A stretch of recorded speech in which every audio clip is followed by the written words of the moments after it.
Atin nga bing ire-review itong ating mini massager na nabili ko sa Shein. Nabili ko lang ito sa halagang ₱8. Napakamura. Hindi kamukha yung mga nakikita ko dati na ₱200, ₱20, yung mga gano'n. Pero ito ₱8 lang. So ayan nga, ipakikita ko sa inyo kung paano siya gamitin. Ayan, yung nasa gitna ay letter M, siya yung mode. May 8 modes tayo. Tapos yung kanyang power on, yung makikita niyong positive, ito rin yung charger port niya.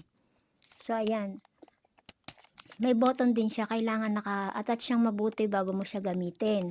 Yan, i-attach mo siyang mabuti, ganyan. At pagkatapos mo may attach yan, ita-try natin ano, tatanggalin mo yung plastic na nakadikit niyan. Make sure na yung plastic hindi malagyan ng kahit anong dumi kasi ibabalik pa natin yan dyan. Try natin siya dyan sa aking arm.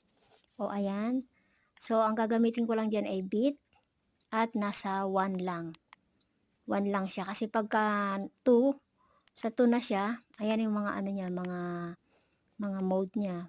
Beat, massage, strain, slap, slapping, etc. Yan.